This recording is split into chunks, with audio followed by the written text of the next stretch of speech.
الحمد للہ رب العالمین والصلاة والسلام على سید الانبیاء والمرسلین اما بعد فاعوذ باللہ من الشیطان الرجیم بسم اللہ الرحمن الرحیم۔ خواتین و حضرات السلام علیکم ورحمۃ اللہ وبرکاتہ ومغفرتہ۔ 2026 1447 سن ہجری کا 11واں درس قرآن لے کر آپ کی خدمت میں حاضر ہوئے ہیں، اور آج کا ہمارا موضوع ہے توبہ۔ توبہ کا لغوی معنی ہوتا ہے رجوع کرنا، یعنی کوئی آگے بڑھ گیا تو واپسی کی طرف آنا۔ تو جب انسان ایک گناہ کرتا ہے تو گویا کہ وہ اپنے راستے سے ہٹ جاتا ہے، وہ جنت کے راستے سے جہنم کے راستے کی طرف بڑھ جاتا ہے، وہ اللہ تبارک و تعالی کے راستے سے ہٹ کر نفس و شیطان کے راستے پہ چل پڑتا ہے۔ تو توبہ کا مطلب کیا ہوتا ہے کہ وہ رجوع کرتا ہے، دوبارہ پہلے راستے کی طرف آتا ہے، اللہ کی طرف، جنت کی طرف آتا ہے، اور جہنم، نفس و شیطان کے راستے کو چھوڑتا ہے۔ یہ توبہ کا ایک تصور ہے۔ شرعی طور پہ توبہ کسے کہتے ہیں وہ انشاءاللہ ہم آگے عرض کریں گے۔ تو شریعت نے ہم پر بڑی کرم نوازی فرمائی، خصوصاً نبی کریم صلی اللہ علیہ وسلم کے قدموں کا صدقہ ہے کہ اس امت کے لیے اللہ تبارک و تعالی نے توبہ کا ایک آسان سا طریق تعلیم فرما دیا ہے۔ ورنہ پہلے دور میں حضرت موسیٰ علیہ السلام کی امت میں توبہ تو اس دور میں بھی تھی، لیکن بہت ہی شدید قسم کی، کہ اس میں جب کوئی گناہ ہوتا تھا تو ان کو اس کا کفارہ، توبہ تو ہوتی تھی، کفارہ ساتھ ضرور ہوتا تھا۔ ہفتے کے دن انہوں نے مچھلیاں پکڑیں تو بندر کی شکل میں بدل دیا، اور ان کے جو وہ لوگ جنہوں نے نافرمانی نہیں کی تھی، بعض اوقات ان کو حکم دیا جاتا تھا کہ ان کو ہلاک کرو، اور بندر ہلاک ہوئے۔ اسی طریقے سے اگر موسیٰ علیہ السلام کے دور میں کوئی گناہ کرتا تو دن رات میں گناہ کرتا تو اس کے دروازے پر لکھ دیا جاتا تھا کہ یہ گناہ کیا، اس سے کفارہ یہ ہے، اور وہ پورا کرنا پڑتا تھا۔ ایسے ہی اگر ان کے ہاں کپڑے پہ پیشاب لگ جاتا یا جسم پہ لگ جاتا، اتنا حصہ کاٹنا ضروری تھا۔ لیکن یہ نبی کریم صلی اللہ علیہ وسلم کا صدقہ ہے کہ اگر کسی سے گناہ ہو جائے تو بہت ہی آسان طریقہ توبہ کا بتا دیا گیا۔ بعض اوقات کفارہ رکھا ہے، جیسے روزہ قضا کر لیا، توبہ کریں گے اور اسے کفارہ ادا کرنا ہوگا، لیکن ہر چیز کے اندر نہیں ہے، بہت ہی آسانی ہے، جو انشاءاللہ میں عرض کروں گا۔ ہمارے ہاں کیا ہوتا ہے کہ ہم توبہ کی طرف رجوع نہیں کرتے ہیں، توبہ کا علم نہیں سیکھتے ہیں، اور بعض اوقات ٹال مٹول کرتے رہتے ہیں، اور اس لیے کرتے رہتے ہیں کہ ہم اپنے بڑوں کو بعض اوقات یہ دیکھتے ہیں کہ وہ گناہ گار تھے، ساری جوانی ایسی نکال دی، ادھیڑ عمری نکال دی، آخر کے اندر جا کے حج کیا، تھوڑی داڑھی بڑھائی، تسبیح ہاتھ میں لے لی، اور اس کے بعد اللہ اللہ کرنا شروع کر دیے۔ یہی عورتوں کا حال اکثر ہوتا ہے۔ تو بچے انہی کو رول ماڈل بنا لیتے ہیں کہ یار پہلے ہم سب کچھ کر لیتے ہیں، آخر میں اللہ کو بھی راضی کر لیں گے۔ لیکن یہ نہیں سوچتے، میں کسی کو مایوس نہیں کر رہا ہوں، لیکن یہ نہیں سوچتے کہ آپ نے جو حج کیا وہ قبول بھی ہوا کہ نہیں ہوا۔ آپ نے جو عالم جوانی میں گناہ کیے تھے، کیا حج ان کا کفارہ بنا بھی کہ نہیں بنا؟ اور کیا اللہ تبارک و تعالی نے آپ کی، اگر وہاں آپ نے دعائیں کی تھی، قبول ہوئی بھی ہے کہ نہیں ہوئی؟ اب آخرت میں گرفت ہوئی تو اس لیے یہ کوئی اچھا طریق نہیں ہوتا ہے، یہ غلط طریقہ کار ہے۔ اس لیے مطلب توبہ کی امید پر انسان گناہ کرتا رہتا ہے کہ یار میں کر لوں گا، توبہ کر لوں گا۔ جیسے بہت ساروں نے رمضان سے پہلے یہی قصد ارادہ کیا ہوگا کہ رمضان آئے گا نا، پھر ہم سارے گناہ چھوڑ دیں گے۔ لیکن آپ یہ دیکھیں گے کہ جب انسان گناہ چھوڑنے کی طرف آتا ہے تو ایک دو دن تو ذرا استقامت ملتی ہے، اس کے بعد پھر نفس و شیطان غالب آ جاتا ہے، اور پھر ہمیں توبہ کا صحیح طریقہ نہیں پتہ ہوتا، توبہ کس طرح کرنی ہے، کس گناہ کی کیا توبہ ہے، یہ ہمیں چونکہ معلوم نہیں ہوتی تو بڑی خرابیاں پیدا ہوتی ہیں، اور بعض اوقات زبان سے توبہ کے الفاظ ادا کرتے ہیں، بس ہماری حقیقتاً توبہ نہ بنتی ہے اور نہ ہم اس کو توبہ کو کرتے ہیں۔ جب کرتے نہیں تو یقیناً اللہ تبارک و تعالی جو توبہ کے انعامات ہیں وہ بھی نہیں دے گا، ان سے بھی ہم محروم رہتے ہیں۔ اس لیے یاد رکھیے کہ سب سے پہلے جب انسان سے وہ گناہ ہو جاتا ہے تو پہلی بات یہ کہ اس کو گناہ کی پہچان ہونی چاہیے۔ بہت سارے لوگ اس لیے توبہ نہیں کر پاتے کہ انہیں پتہ ہی نہیں ہوتا کہ مجھ سے گناہ ہو گیا ہے۔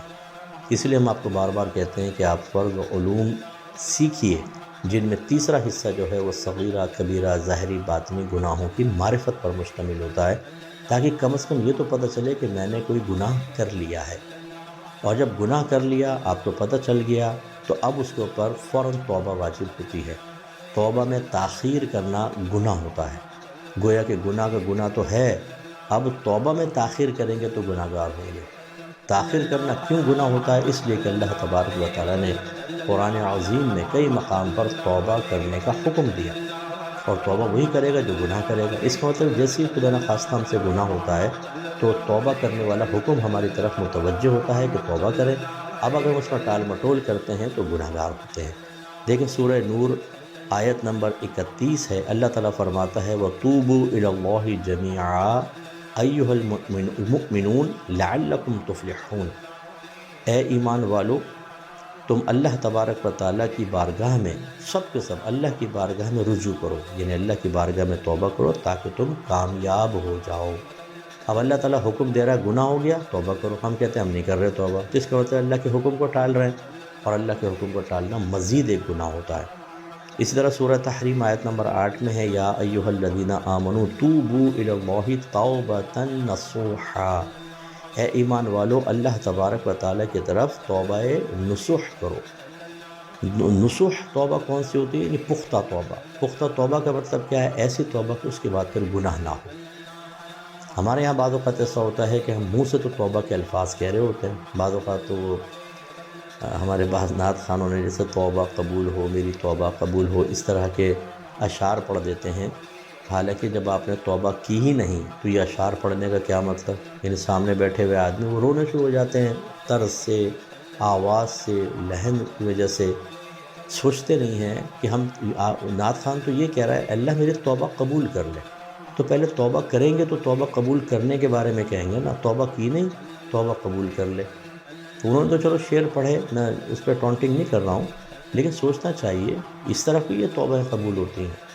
اور دوسری بات یہ ہے کہ ہم بعض اوقات کہہ رہے ہیں کہ اللہ میں توبہ کرتا ہوں توبہ کرتا ہوں، لیکن آئندہ گناہ بھی چلتے رہتے ہیں۔ اس کے بارے میں یاد رکھیں کہ شعب الایمان امام بہقی نے حدیث اس میں جمع کی ہیں، حدیث نمبر ہے 6780 نمبر۔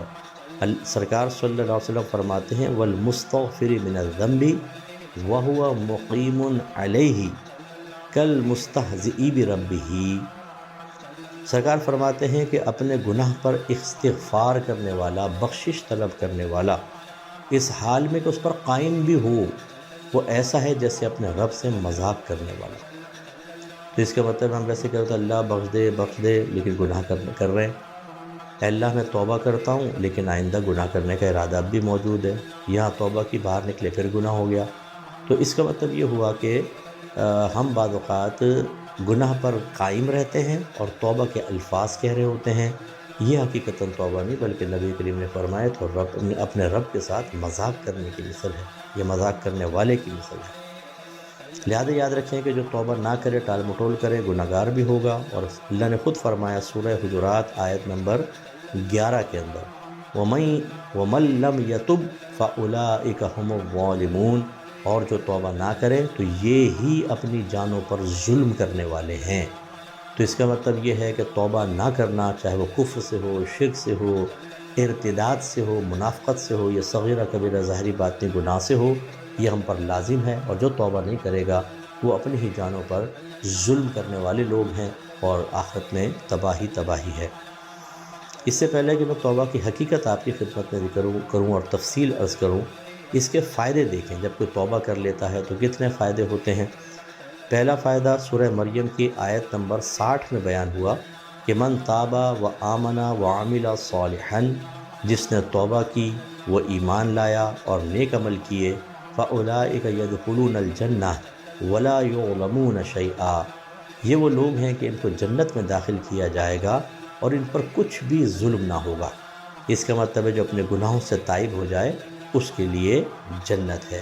سورہ فرقان آیت نمبر 70 میں ہے 70 وَمَن تَابَ وَآمَنَ وَعَمِلَ عَمَلًا صَالِحًا فَأُولَٰئِكَ يُبَدِّلُ اللَّهُ سَيِّئَاتِهِمْ حَسَنَاتٍ وَكَانَ اللَّهُ غَفُورًا رَحِيمًا، اللہ فرماتا ہے جس نے توبہ کی، ایمان لایا اور اس نے اچھے نیک اعمال کیے، تو یہ وہ لوگ ہیں کہ اللہ بدل دے گا ان کی برائیوں کو نیکیوں میں، اور اللہ تعالیٰ بخشنے والا مہربان ہے۔ دوسرا فائدہ یہ ہوا کہ بعض اوقات یہ کرم نوازی اللہ کی ظاہر ہوتی ہے کہ ہم گناہ سے توبہ کرتے ہیں، جو ہمارے نام اعمال میں گناہ ہوتا ہے اللہ تعالیٰ اس کو نیکی میں تبدیل کر دیتا ہے۔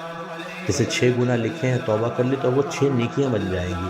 یہ اللہ تعالیٰ کی بڑی کرم نوازی ہے۔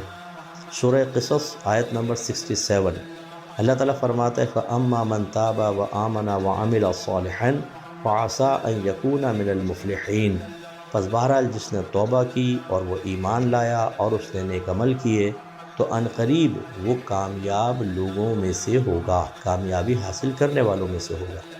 اور شرعی لحاظ سے کامیاب کون ہے؟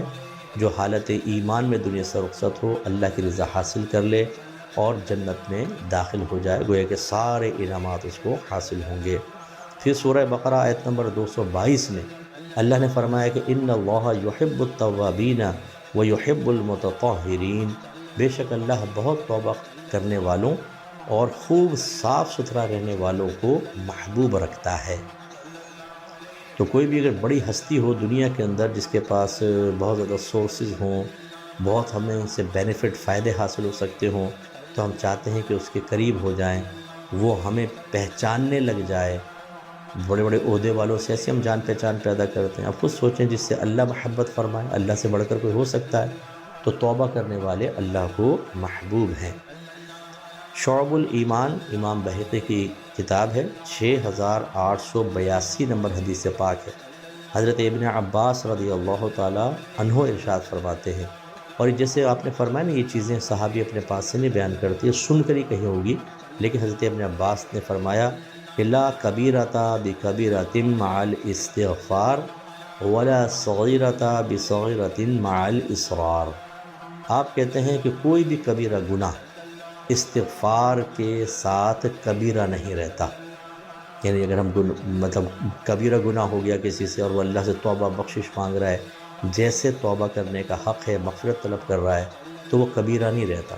جیسے ابھی آیت ہم نے پڑھی کہ یا تو وہ نیکی میں بدل جائے گا یا اللہ تعالیٰ اس کو مٹا دے گا، لیکن ساتھ ہی فرمایا اور کوئی صغیرہ اصرار کے ساتھ صغیرہ نہیں رہتا، یعنی اگر صغیرہ گناہ کیا، اصرار کا مطلب کیا ہے؟ اس کو بار بار کرنا، اور بار بار کرنے کا مفہوم یہ ہے کہ جیسے ایک گناہ ہوا، توبہ نہیں کی تھی ابھی دوبارہ ہو گیا، توبہ نہیں کی تھی پھر ہو گیا، کم از کم 3 بار جب ہو جائے تو یہ اصرار کرنا کہلاتا ہے، تو وہ صغیرہ کبیرہ کے اندر بدل سکتا ہے۔ لہذا توبہ کا ایک فائدہ کیا ہوا کہ ابھی صغیرہ تھا، آپ نے توبہ کر لی تو اس سے حالت صغر بھی ختم ہو جائے گا، کبیرہ نہیں بنے گا۔ تو توبہ کے بہت بڑے بڑے فائدے ہیں جس پر ہمیں توجہ رکھنی چاہیے۔ اب توبہ کی حقیقت جو ہے وہ کم از کم 6 افعال سے مرکب ہوتی ہے، 6 چیزوں سے مرکب ہوتی ہے۔ اپنے ذہن میں رکھیں اور دیکھیں کہ اگر ہم یہ کہتے ہیں کہ میں اپنے سابقہ گناہ سے توبہ کر چکا ہوں، تو کیا یہ اس طریقے سے آپ نے توبہ کی تھی؟ اگر کی تھی تو ٹھیک ہے، پھر یہ سارے انعام ہیں، کیونکہ نبی کریم صلی اللہ علیہ وسلم نے سنن ابن ماجہ ہے 4250 نمبر حدیث پاک میں جو فرمایا کہ التائب من الذنب کمن لا ذنب لہ، اپنے گناہ سے توبہ کرنے والا ایسا ہی ہے جیسے اس نے گناہ کیا ہی نہیں۔ اس کا مطلب یہ ہوا کہ یہ جو انعام ہے کہ گناہ معاف ہو جائے گا، نیکی میں بدل جائے گا، اللہ جنت میں داخل کرے گا، تائبین کامیاب ہوں گے، اللہ محبوب بنا لے گا، وہ اسی وقت ہوگا جب آپ توبہ ان شرائط کے ساتھ کریں گے جو مطلوب شرع ہیں۔ وہ شرائط کیا ہیں؟ دیکھیے، پہلی بات یہ ہے کہ جب گناہ ہو جائے تو انسان دل سے اس پر ندامت و شرمندگی محسوس کرے، حتیٰ کہ شعب الایمان حدیث نمبر 6633 میں نبی کریم صلی اللہ علیہ وسلم فرماتے ہیں کہ من اخطأ خطیئۃ او اذنب ذنبا ثم ندم فہو کفارتہ، سرکار نے فرمایا جس نے کوئی خطا کی یا کسی نے کوئی گناہ کیا پھر اس پر نادم ہو گیا تو یہ ندامت ہی اس کا کفارہ ہے۔ ایک حدیث میں الندم التوبہ، ندامت ہی توبہ ہے۔ مراد یہ ہے، کہنے کا مطلب یہ ہے کہ سب سے پہلے گناہ پر ندامت ہونی چاہیے۔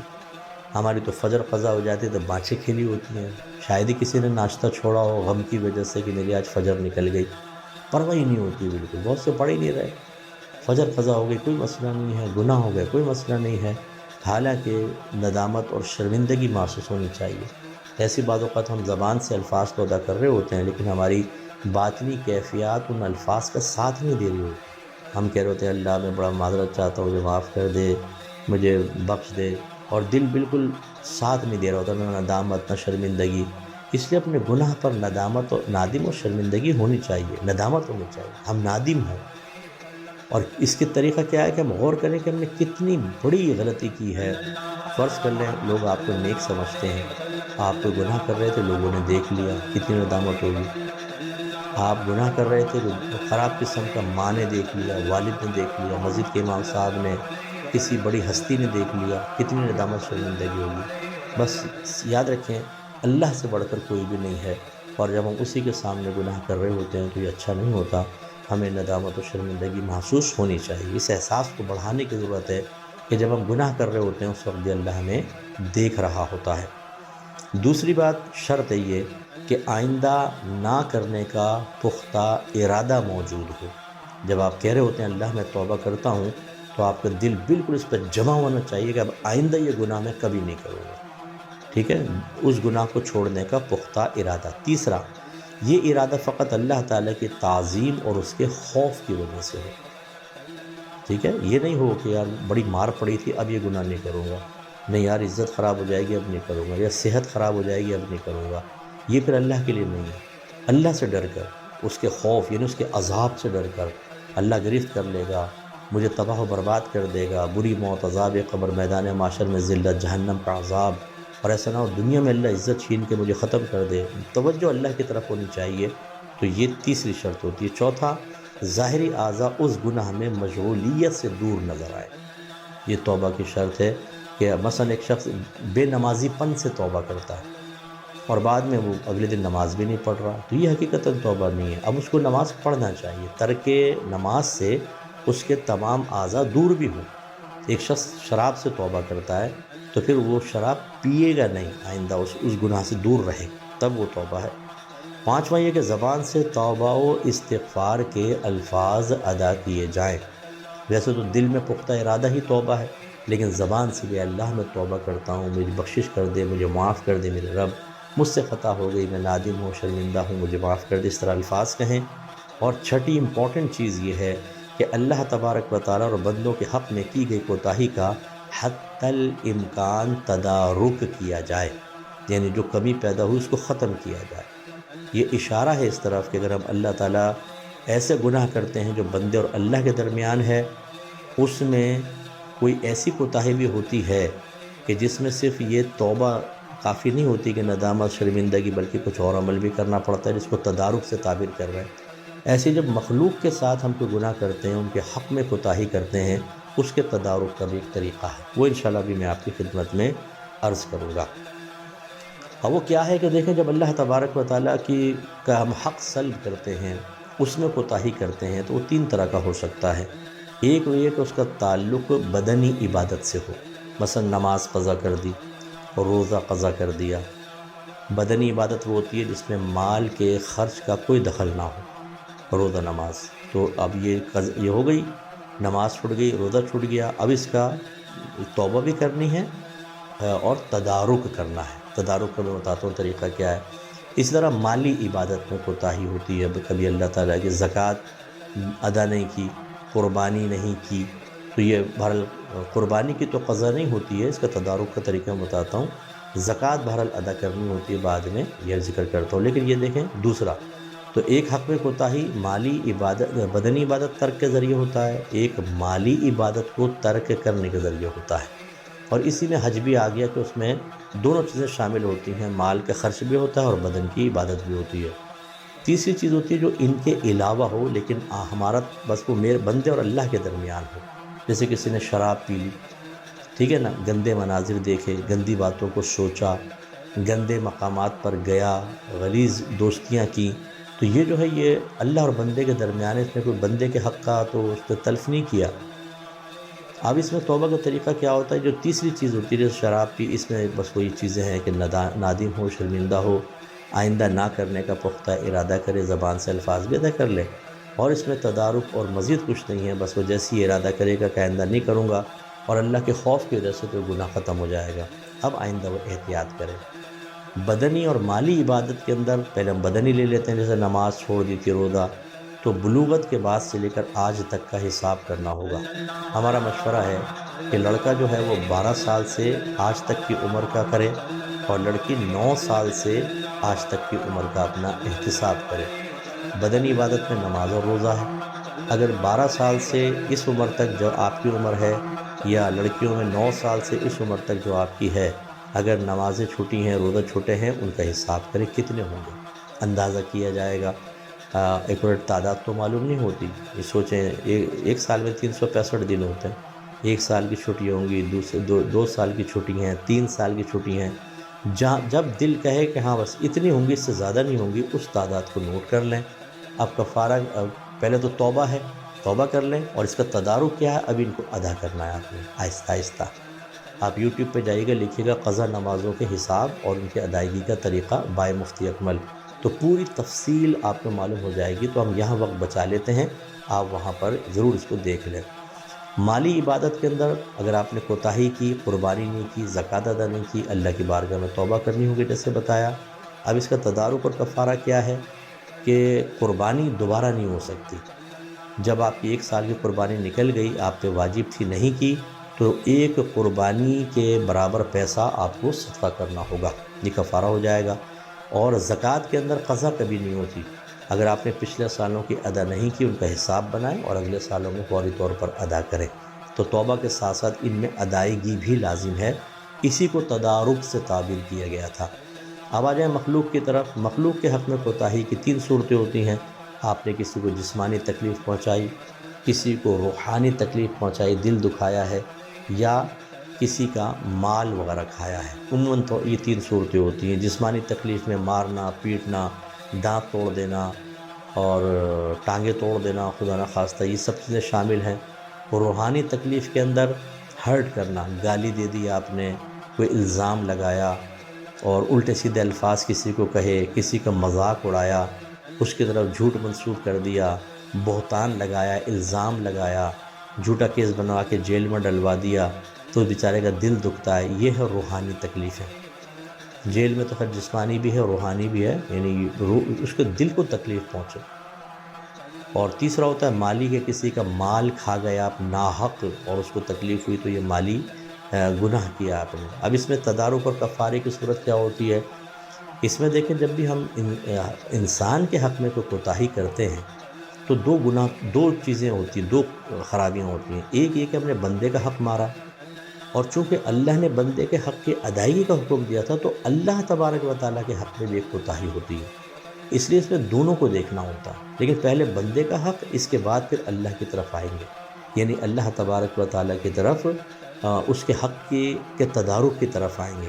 اس کا طریقہ کیا ہے؟ مثال کے طور پہ آپ نے کسی کو جسمانی تکلیف پہنچائی تھی، تو پہلے اپنے آپ کو پیش کرنا ہوگا کہ آپ مجھ سے بدلہ لے لیں۔ اگر وہ لینا چاہے ٹھیک، نہیں لینا چاہے تو اسے کہے مجھے معاف کر دو بھائی، تیری بڑی مہربانی۔ اگر وہ راضی ہو جاتا ہے، معاف کر دیتا ہے، اب آپ نے بندے کا حق ادا کر دیا، ٹھیک ہے۔ اب آ جائیں اللہ کے حق کی طرف۔ اب آپ وہی کریں گے، نادم ہوں، اس پہ شرمندہ ہوں، اللہ کی بارگاہ میں عرض کریں یا رب کریم، آئندہ میں کسی کو جسمانی تکلیف میں پہنچاؤں گا، مجھے معاف کر دیں۔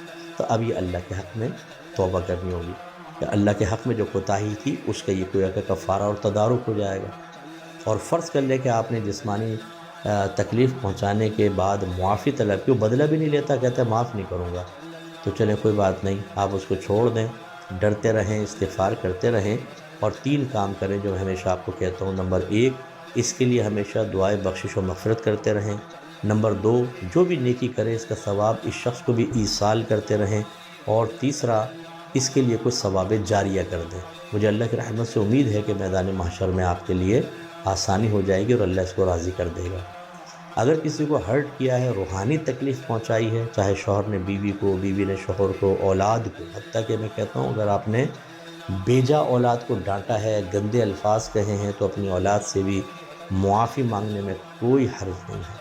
ایسے دوستوں کو آپ نے تکلیف پہنچائی، آپ باس ہیں، آپ نے اپنے امپلائی کو، ڈرائیور کو، پیون کو، اور اسی طریقے سے روڈوں کے اوپر ہم کبھی مکئی والے کو ڈانٹ دیا، کبھی پھل والے کو ڈانٹ دیا، کسی کی بھی، یا دوست بیٹھے ہوتے ہیں، کسی کی جسم کا مذاق اڑا دیا، کسی کے رنگت کا مذاق، وہ بیچارہ جھینپ کے ہنس رہا ہوتا ہے لیکن اس کا دل توڑ دیتے ہیں ہم، تو یہ ہے روحانی تکلیفیں۔ اس میں کیا ہوتا ہے یہ تو ہم کہہ نہیں سکتے تم بھی روحانی تکلیف پہنچا دو گی، اس کی مقدار تو نہیں ہوتی۔ اس میں معافی ہے کہ آپ جا کے معافی مانگیں کہ میں نے آپ کو بڑا ہرٹ کیا، آپ مجھے معاف کر دیں۔ بیوی کو شوہر سے، شوہر کو بیوی سے، ماں باپ کو بچوں سے، بچوں کو ماں باپ سے، باس کو اپنے امپلائی سے معافی مانگنے میں شرم نہیں کرنی چاہیے۔ اگر میں ایک فرض کر لیں پیر ہوں، میں اپنے مرید کے ساتھ زیادتی کرتا ہوں تو مجھے اس میں بھی معافی میں شرم نہیں کرنی چاہیے کہ میرے آقا صلی اللہ علیہ وسلم نے ایک صحابی کے مطالبے پر کہ آپ نے میرے جسم کے ساتھ چھڑی لگائی تھی، میں بدلے لینا چاہتا ہوں، اپنے آپ کو بدلے کے لیے پیش کر دیا تھا۔ تو کیا آپ نبی سے بڑھ کر ہیں؟ اگر آپ پیر ہیں، آپ استاد ہیں، تو کیا نبی سے بڑھ گئے ہیں؟ تو جب سرکار صلی اللہ علیہ وسلم نے اپنی امت کی تعلیم کے لیے اپنے آپ کو ایک بدلے کے لیے پیش کیا تو آپ کو مجھے بھی اس پر غور کرنا چاہیے۔ تو لہٰذا اس سے معافی طلب کریں گے، اگر وہ معاف کر دیتا ہے اب اللہ کے حق میں کوتاہی کی طرف آئیں گے، اب اللہ سے وہی اے اللہ میں معافی چاہتا ہوں، میں توبہ کرتا ہوں، آئندہ ایسا نہیں کروں گا۔ اور فرض کر لیں کہ اگر وہ کہتا ہے کہ میں تو معاف نہیں کروں گا، آپ نے مجھے بہت ہرٹ کیا ہے، جیسے بعض ماں باپ راضی نہیں ہوتے، بعض بیویاں راضی نہیں ہوتی، بعض شوہر معاف کرنے کے لیے تیار نہیں ہوتے، بعض دوست کہتے ہیں، رشتہ دار کہتے ہیں کہ اب ہم آخرت میں تمہیں پکڑیں گے، تم نے ہمیں اتنا تنگ کیا ہے۔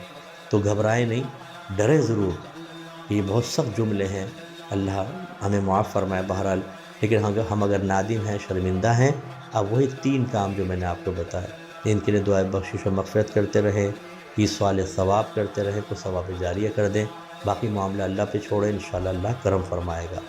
آخری آیا مالی، آپ نے کسی کا وراثت دبا کر بیٹھے ہوئے، بہت سارے مجھے سن رہے ہوں گے جنہوں نے بہنوں کو وراثت نہیں دی، کوئی اپنی پھوپھیوں کی، کوئی خالاؤں کی وراثت اور زمینیں دبا کر بیٹھے ہوئے ہیں۔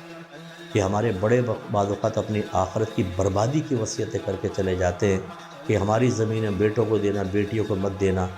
خدا کا خوف کریں، آپ دنیا سے رخصت ہو رہے ہیں اور آخری ٹائم بھی وصیت گناہ کبیرہ پر مشتمل آپ کر رہے ہیں۔ جاتے جاتے تو دنیا کی محبت نکال کے چلے جاتے، آدمی آخرت میں جاتا ہے تو اس کی فکر کرتا ہے، گندی وصیت کر کے چلے گئے، بیٹے قبضہ کر لیتے ہیں زمینوں کے اوپر، بہنوں کو کچھ نہیں دیتے ہیں، وہ بھی گناہ کبیرہ کا شکار، اپنی اولاد کو بھی گناہ کبیرہ کا شکار کر کے گناہ جاریہ بنا کے اور خود قبر میں چلے گئے۔ بیٹے پکی قبر کر کے، سنگ مرمر لگا کے، یہ چوڑی سی قبر کر کے سمجھتے ہیں کہ جی ہم نے ابا کی محنتوں اور ان کے جو ہمیں مالی وراثت ملی ہے اس کا حق ادا کر دیا۔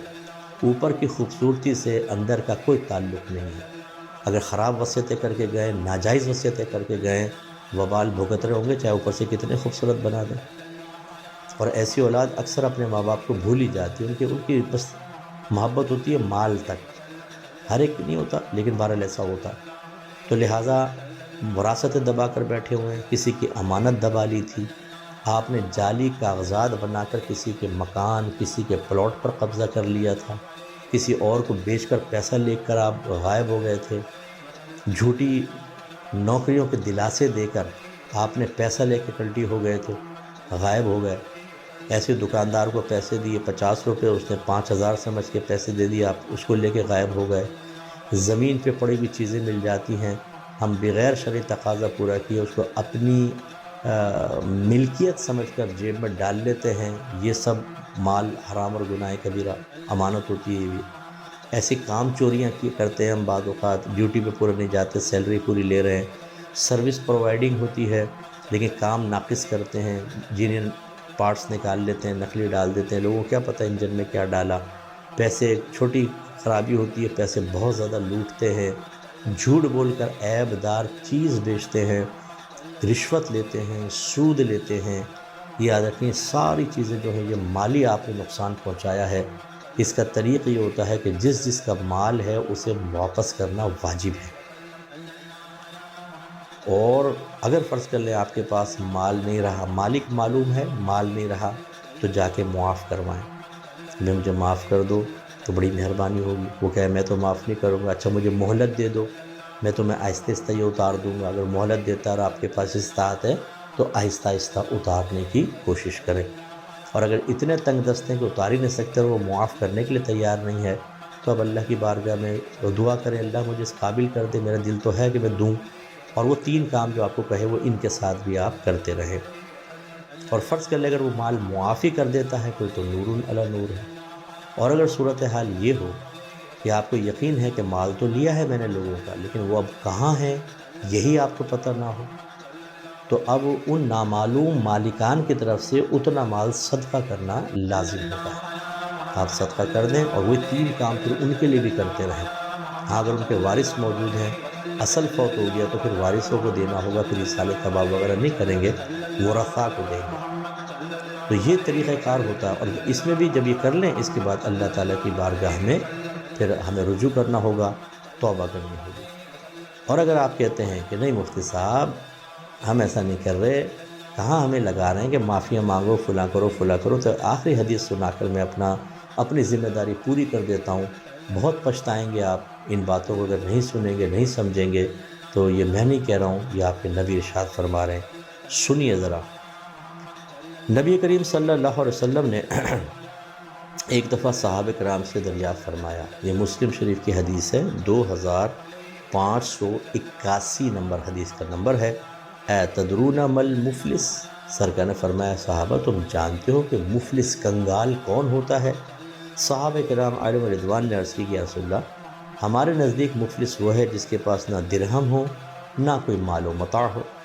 سرکار نے فرمایا کہ ان المفلس من امتی یأتی یوم القیامۃ بصلاۃ وصیام وزکوٰۃ، فرمایا میری امت کا مفلس وہ ہے جو بروز قیامت اس طرح آئے گا کہ اس کے پاس نماز بھی ہوگی، روزے ہوں گے، زکوٰۃ ہوگی، یعنی بڑے اس کے پاس نیکیاں ہوں گی، لیکن وَيَأْتِ قَدْ شَتَمَ هَذَا، لیکن وہ اس طرح آئے گا کہ کبھی اس نے کسی کو گالی دی تھی، وَقَذَفَ هَذَا، کسی کو زنا کی جھوٹی تہمت لگائی تھی، وَأَكَلَ مَالَ هَذَا، اور کسی کا مال کھا لیا تھا، وَصَفَكَ دَمَ هَذَا، اور کسی کا ناحق خون بہایا تھا، وَضَرَبَ هَذَا، اور کسی کو اس نے مارا تھا۔ ویسے لفظی ترجمہ ضرب هذا کا اس کو مارا، لیکن یہ مفہوم یہی ہے کہ وہ 5 گناہ سرکار نے بیان فرمائے کہ اس نے کبھی کسی کو گالی بکی ہوگی، جھوٹی تہمتیں لگا دیں، مال کھا گیا، خون بہا لیا، مارا پیٹا، تو نتیجہ کیا نکلے گا؟ ابھی ہم آپ کو سمجھا رہے ہیں نا کہ کفارہ کر لیں،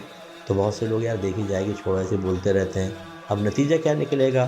سرکار فرماتے ہیں فَيُعْطَى هَذَا مِنْ حَسَنَاتِهِ وَهَذَا مِنْ حَسَنَاتِهِ، تو بس اس کی کچھ نیکیاں اس کو دے دی جائیں گی، کچھ نیکیاں اس کو دے دی جائیں گی، یعنی مظلوموں میں تقسیم کر دی جائیں گی۔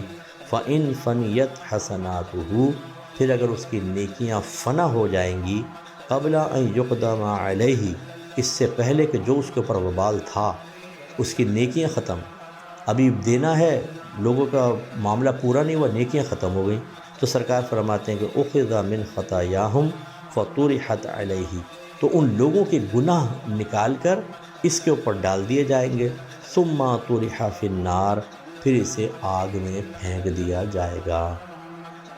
ایک لمحے کے لیے اپنے آپ کو ذرا میدان معاشر میں رکھیں، آپ نے کسی کو گالیاں بکیں، کسی کو جھوٹی جھوٹی تہمتیں لگائیں، کسی کے مال کھا گئے، کسی کو قتل کر دیا، یہ جو گن پوائنٹ پہ مار رہے ہیں آج کل بڑی آسانی کے ساتھ موبائل چھینتے ہوئے مار دیتے ہیں، اور اسی طرح بیوی کو مارا، بیجا بچوں کو مارا۔ قاری صاحبان ناراض مت ہوئیے گا، شاگرد کو آپ تھوڑا سا سختی کر سکتے ہیں، لیکن غریب کے بچے کو جو آپ ڈنڈے مارتے ہیں نا کھینچ کھینچ کے اس کے پیروں پہ اور کمر کے اوپر، آپ کے لیے بھی آخرت میں احتساب ہے۔ تو اپنے ذہن میں رکھ کر اب آپ وہاں پہنچ گئے ہیں، اب آ گئے سارے مظلوم، اب کیا ہوگا؟ آپ کی نیکیاں اس کو اس کو اس کو اس کو ختم ہو گئی۔ پھر آپ تو بڑے زوم میں آئے تھے، میں عالم بھی ہوں، میں مفتی ہوں، میں نعت خوان ہوں، میں نقیب محفل ہوں، میں نے 50 حج کیے ہیں، میں نے اتنے عمرے کیے ہیں، میں تو ہر وقت درود شریف پڑھتے رہتا ہوں، میرے ہونٹ ہلتے رہتے ہیں، میں غریبوں کی شادی کروا دیتا ہوں، میں نے اتنی بچیوں کی شادی کروائی، 11ویں مناتے ہیں ہم، اس میں اتنا ہم نے خرچہ کیا، اتنے لوگوں کو کھانا کھلایا، سالانہ میں نعت خوانی بھی کرتا ہوں، یہ کرتا ہوں، ٹھیک ہے نیکیاں ہیں، لیکن اگر آپ ظالم ہیں، کچھ یہ لے گیا، کچھ یہ لے گیا، کچھ یہ لے گیا، ختم نام اعمال سے نیکیاں، اگر اللہ نہ کرے تو پھر ان کی برائیاں نام اعمال میں۔ اب نیکیاں تو چلی گئی تو ہماری کچھ ہو سکتا ہے، برائیاں یہ اور اس کی بھی آ گئی، اب جائیں گے جہنم میں۔ اس کا مطلب ہے جتنے میرے بھائی مجھے سن رہے ہیں، مجھ سمیت، میں اپنا بھی احتساب کر رہا ہوں، کوئی عالم ہو، مفتی ہیں، پیر صاحب ہیں، نعت خوان ہیں، قاری ہیں، نقیب محفل ہیں، آپ استاد ہیں، آپ شوہر ہیں، بیوی ہیں، کوئی بھی ہیں، کسی بھی اس میں اگر ہم نے بندوں پر ظلم کیا ہے، اگر آپ حاجی ہیں، نمازی ہیں، حافظ صاحب ہیں، یاد رکھیں یہ ہمارے ساتھ ہو سکتا ہے۔ اب آپ کو ہماری بات تھوڑی اور مزید سمجھ میں آئے گی کہ بھئی دنیا میں کفارہ کر لیں، آخرت کے لیے جمع نہ رکھیں۔ ترتیب میں سب آپ کو بتا چکا ہوں۔ اللہ تبارک و تعالیٰ سے دعا ہے کہ اللہ تعالیٰ جو کچھ میں نے کہا سب سے پہلے مجھے اس پر عمل کرنے کی توفیق عطا فرمائے، اپنے حبیب کے صدقے آپ سب بھی اس پر عمل پیرا ہوں۔ آمین۔ وآخر دعوانا ان الحمدللہ رب العالمین۔ بسم اللہ الرحمن الرحیم۔ الحمدللہ رب العالمین والصلاة والسلام علی سید الانبیاء والمرسلین۔ یا ارحم الراحمین یا ارحم الراحمین یا ارحم الراحمین۔ اے مالک والا ہم سب کا اس درس قرآن میں شریک ہونا اپنی بارگاہ میں قبول و منظور فرما لے۔ اے اللہ ہم سب کے درجات کو بلند فرما۔ مالک مولا ہم نے سابقہ زندگی میں بڑے گناہ کیے ہیں، تقاضائے بشریت کے موافق ہم نے بغیر ندامت و شرمندگی کے ساتھ گناہ کرنے کے بعد توبہ بھی نہیں کی۔ اللہ تعالی ہم سب کو معاف فرما دے۔ اے اللہ ہمارے تمام صغیرہ کبیرہ ظاہری باطنی گناہوں کو نیکیوں میں تبدیل فرما دے۔ اے اللہ ہمیں اپنے سابقہ گناہوں پر کامل شرمندگی کے ساتھ توبہ کرنے کی توفیق عطا فرما۔ جیسا توبہ کرنے کا حق ہے ہر گناہ پر ویسی ہی توبہ کرنے کی توفیق مرحمت فرما، اور آئندہ پوری زندگی ہر قسم کے صغیرہ کبیرہ ظاہری باطنی گناہ سے بچنے اور نیک اعمال کثرت و استقامت سے کرنے کی توفیق و ہمت عطا فرما۔ اے پاک پروردگار ہم سب پر اپنی خصوصی رحمتیں برکتیں نازل فرما۔ اے اللہ میدان محشر سے پہلے ہمیں سنبھل جانے کی توفیق عطا فرما۔ موت کے دروازے پر ملک الموت علیہ السلام کے دستک دینے سے پہلے ہمیں ہوشیار ہو جانے کی توفیق عطا فرما۔ اے اللہ جتنے ہمارے بھائی بہن ہاتھ اٹھائے ہوئے ہیں اللہ تعالیٰ، جو بھی پریشان ہیں، ڈپریسڈ ہے، کسی صدمے میں ہیں، طبیعت میں بے سکونی ہے، اے اللہ تعالیٰ ان سب کے تمام مسائل کو دور فرما دے۔ غیب سے ان مسائل کے حل کے لیے امداد عطا فرما، ذہنی سکون عطا فرما دے۔ جو ہماری بہنیں شوہروں کی طرف سے پریشان ہیں اللہ تعالیٰ شوہروں کو اپنے ازواج سے محبت رکھنے کی توفیق عطا فرما، غیر عورتوں سے اپنے دامن چھڑانے، گندی عادت سے دور ہو کر اپنے بیوی بچوں کو وقت دینے کی توفیق عطا فرما۔ جو شوہر حضرات اپنی بیویوں سے پریشان ہیں، زبان چلاتی ہیں، بدتمیزی کرتی ہیں، ٹونٹنگ کرتی ہیں، احسان جتاتی ہیں، اے اللہ ایسی بہنوں کو ہدایت عطا فرما، انہیں اپنے شوہروں کے موافق کر دے۔ اے اللہ جتنے ہسبینڈ وائف ہمیں سن رہے ہیں اللہ تعالیٰ ان سب کو آپس میں انتہائی محبت، الفت، اتحاد و اتفاق عطا فرما۔ بچے جب ان کو دیکھیں یہ مسکراتے نظر آئیں، پیار والا ماحول بنوا دے۔ اے اللہ انہیں اپنے بچوں کے فیوچر کے لیے، ان کی ازدواجی زندگی کے بہتری کے لیے بہترین رول ماڈل بننے کی توفیق عطا فرما۔ اے پاک پروردگار ہم نے سابقہ زندگی میں اگر کسی سے کوئی ظلم کی صورت کی ہو، مال چھین لیا ہو، اللہ ہمیں ہمت دے کہ ہم مال واپس کر دیں، مال کی اس محبت کو ہمارے دل سے نکال دے جو ہمیں اتنا سخت اور اتنا بدتمیز اور بے حیا بنا دے کہ ہم اللہ کو بھول جائیں، آخرت کو بھول جائیں اور اپنے آخرت کی بربادی کو قبول کرنے کے لیے تیار ہو جائیں۔ اے اللہ وہ مال واپس کرنے کی توفیق عطا فرما۔ کسی کو روحانی تکلیف پہنچائی ہے تو ہاتھ جوڑ کے معافی طلب کرنے کی توفیق دے دے، جسمانی تکلیف پہنچائی ہے تو اپنے آپ کو بدلے کے لیے پیش کرنے کی ہمت عطا فرما۔ اے اللہ تیرے حق میں جتنی کوتاہی ہوئی وہ بھی معاف فرما دے، ہمیں آئندہ زندگی میں ہر قسم کے صغیرہ کبیرہ ظاہری باطنی گناہ سے بچنے کی طاقت اور ہمت عطا فرما۔ خصوصی طور پہ دعا فرمائیں کہ وہ ہمارے بھائی بہن جو ہمارے الفرقان اسکالرز اکیڈمی سے مالی تعاون کر کے ہمیں دین کے کام میں بے حد آسانیاں فراہم کر رہے ہیں، اللہ تعالیٰ ان سب کے درجات کو بلند فرما، ان کے علم، عمر میں، روحانی قوتوں میں، رزق میں، مال میں، عمل میں بے حد برکت عطا فرما۔ اے اللہ ان کی اولاد کو ان کا فرما بردار کر دے، اے اللہ ان کو پیار محبت سے رہنے کی توفیق عطا فرما، ان کے ہر چیز میں برکت عطا فرما، ان کو دنیاوی آفات و بلیات سے محفوظ کر، آخرت کی تمام آزمائشوں سے محفوظ فرما دے، زوال عزت اور زوال نعمت سے ہمیشہ محفوظ رکھنا۔ اے مالک مولا جتنے بزرگ ہمارے ساتھ دعاؤں میں شریک ہیں ان سب کو درازی عمر بالخیر عطا فرما، قابل رشک صحت والی زندگی دے دے۔